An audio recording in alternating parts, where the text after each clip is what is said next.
Ya está con nosotros aquí en el estudio René Ramírez Benítez. Él es abogado, académico, para platicar de que hoy, justo hoy, es el Día Internacional de la Igualdad Salarial. Muy buenos días, Viri. ¿Cómo estás? Buenos días, René. Oye, y justo estaba platicando hace ratito con Miguel Cocom de Purpura Analytics, que siempre viene a platicarnos de deporte, y hablaba de cómo ha sido hasta en el tenis un tema, porque una ganadora de Grand Slam no gana lo mismo que un ganador de Grand Slam. Nos daba las razones, que yo creo que muchas son válidas, claro.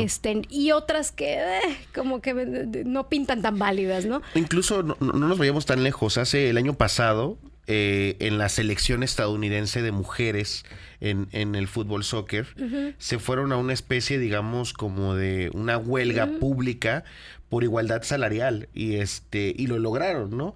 La OSD nos habla que este tema de la brecha salarial entre hombres y mujeres es un tema preocupante, sobre todo en esta parte del mundo, en donde pues se advierte que México tiene una brecha salarial de entre el 27 al 30% por el mismo trabajo, por las mismas horas trabajadas y incluso por el mismo cargo entre hombres y mujeres.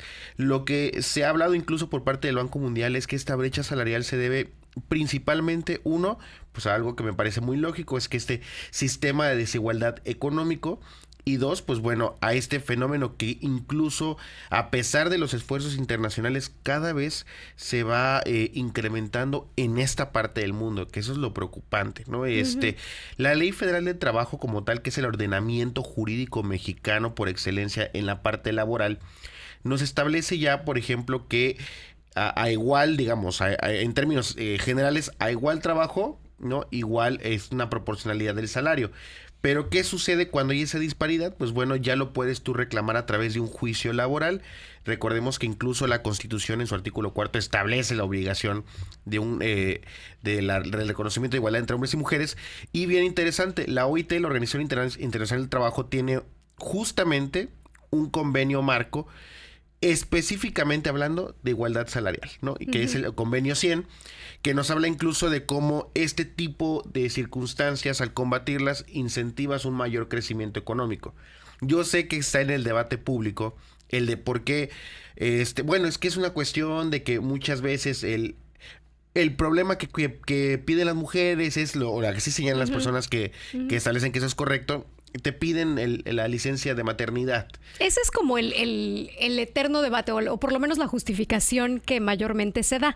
El hecho de que las mujeres, pues obviamente tenemos la posibilidad de quedar embarazadas y esos periodos de paga, digamos como que se compensan, entre comillas, con el sueldo Pero yo menor. creo que ese argumento incluso refuerza estos cánones y esta argumentación que es sumamente, digamos, machista y que incluso no entiendo por qué cada vez se escucha más en centros laborales. O sea, creo que a pesar de todos los esfuerzos que hay, incluso hay una norma oficial mexicana que nos habla de igualdad en el trabajo, se está robusteciendo mucho esta idea de que es que, ¿sabes qué? Las cargas de trabajo son inmensas y no podemos tener espacios donde un elemento clave no puedo tener esté. 3 meses, porque son tres Sí, meses. pero recordemos que eso es un derecho humano y que incluso también deberíamos ir a que el padre también tenga la misma igualdad de una licencia de paternidad. Otro tema, porque la licencia de paternidad creo que es una semana, o sea, una cosa así ridícula. Sí, pero yo creo que el hecho que avancemos también con la parte de la licencia de paternidad no significa que menoscabemos la licencia de maternidad. Por supuesto. Y yo creo que aquí el tema justamente es entender que el fenómeno de la brecha salarial, a pesar de que tengamos normas oficiales mexicanas, que está establecido expresamente en la Ley Federal del Trabajo, que la Constitución reconoce la igualdad, que tenemos un convenio marco por parte de la Organización Internacional del Trabajo, es un fenómeno que cada vez se está robusteciendo. Y yo creo que aquí lo importante es, uno, detectar cuándo sucede esto. Creo que todas las personas que están escuchando o nos están viendo en este instante, pues van a conocer de alguien que dice, es que yo hago el mismo trabajo que él y gano menos, ¿no? Una vez que detectamos esa situación, lo que nos dice al menos los protocolos, la Corte incluso resolvió un tema en esa materia, es estar seguros de esa diferencia por el mismo trabajo. Y ahora la gran pregunta, ¿y cómo reclamo en caso de que esto suceda? Y ahí es un tema, me parece bien interesante, porque la ley como tal no establece un procedimiento especial para reclamar esto. O sea, ¿Cuál sería? No, y además, o sea, me atrevo a reclamar en la empresa, me quedo sin trabajo, ¿no? Muy buen tema, que ahorita, de hecho, la Suprema Corte de Justicia de la Nación resolvió un tema sobre las medidas que se deben establecer cuando se reclama esto que estamos platicando. Y ahora la Ley Federal del Trabajo lo que establece entonces es el procedimiento común de demanda laboral, pero le añades el tema de que, a ver, no solamente tal vez me despidió, no solamente tal vez ejerció violencia en el área laboral, pero también había un fenómeno de brecha salarial. Y a partir de ahí, pues bueno, ya uno reclama esta parte y la Corte estableció, a ver, acuérdate que ya tenemos jueces laborales. Jueces laborales que tengan conocimiento de esto deben dictar unas medidas que se llaman unas precautorias cautelares, ¿no? O sea, son medidas para salvaguardar los derechos de la persona que está reclamando. Y ahí la Corte estableció, a ver, cuando se reclame esto, se deben dictar medidas en favor de la persona trabajadora porque por supuesto que está en vulnerabilidad al reclamar un fenómeno así. Y recordemos que incluso se le puede reinstalar de manera temporal o ordenar que, por ejemplo, se sigan erogando sus salarios durante el reclamo. Aquí me parece súper interesante que en este fenómeno la Corte lo ha tomado no solo desde la perspectiva del derecho laboral o de los derechos que tienes como trabajadora, sino también desde la perspectiva de los derechos humanos y cómo el órgano judicial debe salvaguardar los derechos del trabajador que está reclamando, ¿no? No es un fenómeno fácil, o sea, estamos hablando de que aproximadamente de cada 10 trabajadoras, al menos si estamos hablando que, imagínate, 3 están viviendo ese fenómeno de brecha salarial y eso pues por supuesto que es bastante preocupante. Y tú hablabas del mundo deportivo, yo creo que ese es uno de los mundos donde es muy presente. Muy evidente. Sí, súper evidente. Por ejemplo, no ganan más nunca ganan más o igual las mujeres que los hombres en las selecciones, ¿no? Ahí me parece un despropósito porque estás hablando que es el mismo trabajo. Es la misma naturaleza de trabajo, van casi a los mismos pues, confederaciones, copas. Entonces, ¿por qué ganan menos? Ah, bueno, el argumento es que son menos patrocinadores, es menos la gente que lo ve, pero eso no mide el esfuerzo laboral. El esfuerzo laboral sigue siendo el mismo que los hombres. Entonces, yo creo que aquí el tema, cuando tú me decías, oye, hay que hablar de la brecha salarial, me parece que cuando uno empieza a informarse respecto a eso, se da cuenta de, uno, la dimensión del problema que es bastante grave, y dos, que yo creo que tenemos bastante legislación que no estamos aplicando. Nos pregunta alguien por acá, si las mujeres ganan menos, ¿por qué entonces no hay empresas que contraten puras mujeres? Sería más redituable. Bueno, pues yo creo que esa es una afirmación que, ojo, en esa lógica entonces se estaría normalizando el pagar menos, ¿no? Yo creo que aquí el tema es ese. Y ojo, también la Corte ha establecido el tema de que también ya vieron que pues en cargos públicos existe pues la tema de paridad, ¿no? Y la Corte como tal no ha obligado a los centros privados respecto a esto, pero en las prácticas internacionales pues la Corte señala, oye, mira, en prácticas internacionales el tener igualdad de hombres y mujeres en el número de cargos, pues es un tema de una buena práctica internacional en materia laboral o en materia corporativa. Entonces, por ahí también yo creo que es un plus para una empresa y recordemos que pueden acceder a acreditaciones interesantes cuando pues se respeta la igualdad en el centro laboral. Y que también hay digamos como un huequito que no estamos viendo de la informalidad, ¿no? O sea, de los trabajos que están en informalidad. Y a eso le podemos sumar los trabajos que son dependientes familiares. Es decir, si alguien tiene una tiendita de la esquina, que el dueño es el padre de familia, el jefe o la jefa de familia, y resulta que quien atiende esa tiendita, pues es la hija, ¿no? Sí. A la cual o no se le paga de plano o se le da una remuneración ahí simbólica, que de contratar a alguien, pues no me costaría lo mismo. Que creo que estás tocando un temazo que es incluso un tema en sí mismo, el sistema de cuidados, ¿no? Que ese es ahí profundamente desigual. Sí. En México se ha hablado mucho al respecto sobre la necesidad de que tengamos que atender esto, ¿no? Que se les pone una carga de cuidados siempre a las mujeres en automático. El 70% de los cuidadores a nivel mundial son mujeres. Entonces, yo creo que también ahí, por supuesto, imagínate de por sí la desigualdad salarial. Y súmale la imposición del cuidado de siempre de una persona a una mujer. Ahí yo creo que estamos viendo la gravedad de este fenómeno y lo normalizado que está. O sea, lo intrínseco que está desafortunadamente en la cultura que obviamente tenemos que modificar. ¿A qué crees que se le atribuya O sea, ¿por qué comenzó el hecho de pagarle menos a una mujer? ¿Porque se consideraba que no tenía las mismas capacidades o que merecía menos? ¿O de dónde nace esta idea? Cuando uno puede observar, y me parece que les recomiendo mucho esta lectura, la Suprema Corte tiene un protocolo para juzgar con perspectiva de género en materia laboral, muy muy interesante. Y ahí tiene un apartado justamente que retoma la parte histórica de cómo se ha ido desarrollando esto. Y una de las explicaciones que son, no podemos explicarlo con una variable, son diversas, ¿no? Y aquí, pues, más que hacer mansplaining, retomo las ideas que establece este protocolo. Y este protocolo, pues, nos establece que eso se debe a diversos factores. Primero, por supuesto, la desigualdad de género estructural en la sociedad, ¿no? ¿Eso a qué se refiere? En el tema de que, por ejemplo, cuando tenemos dimensiones sociales, cuando hemos estructurado un sistema de jerarquías, un sistema de cuidados, un sistema empresarial, siempre la desigualdad se va hacia... Asumimos, es como asumir que el director de la empresa es hombre.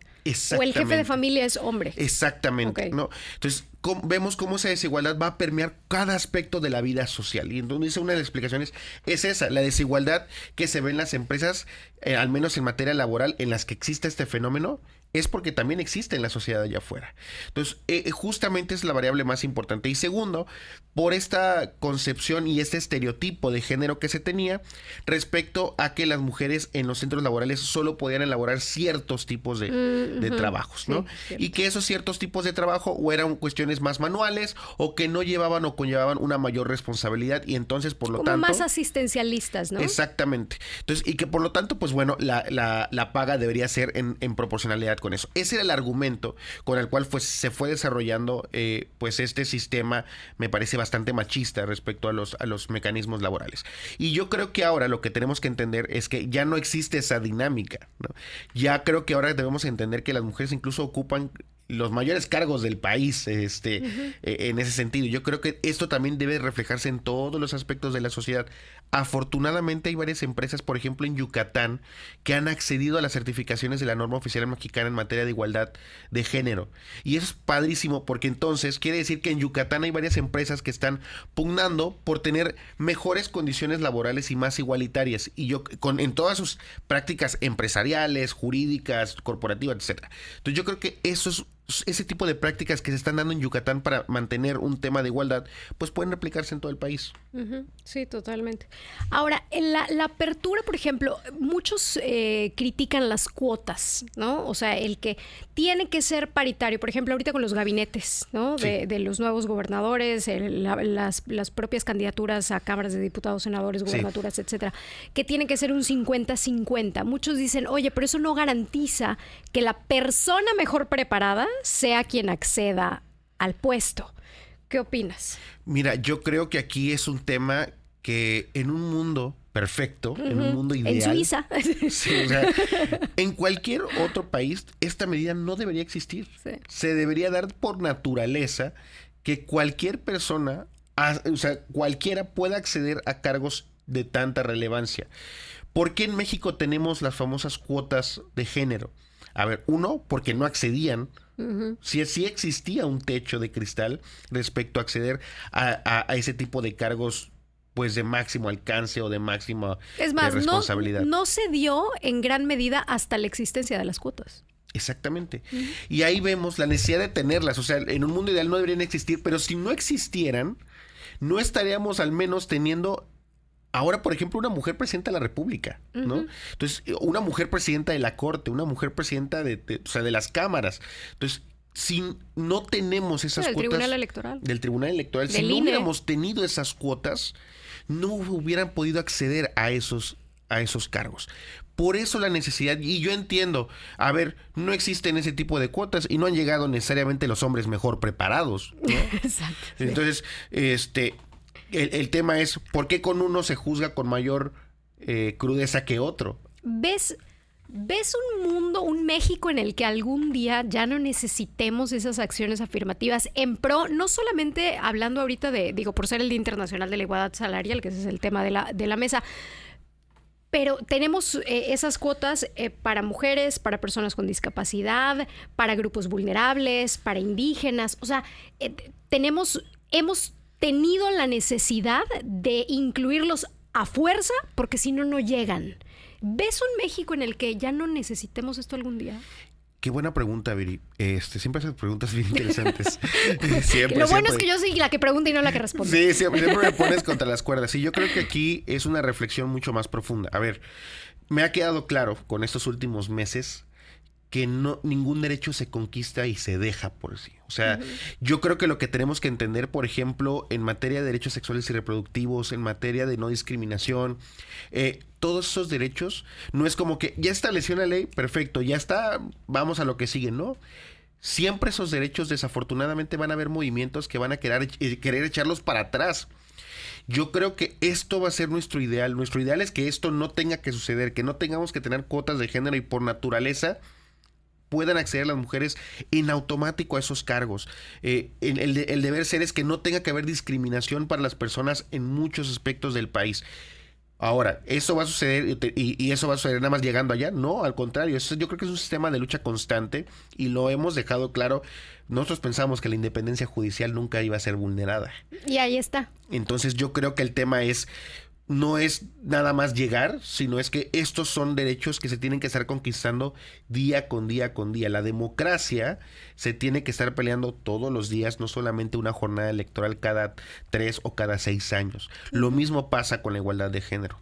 Porque además creo que algo que ha quedado muy claro en los últimos años en los que creemos, y digo creemos porque no es una realidad, que hombres y mujeres o todas las personas con discapacidad, etcétera, tienen los mismos derechos, tal vez en papel sí, pero en la vida real no.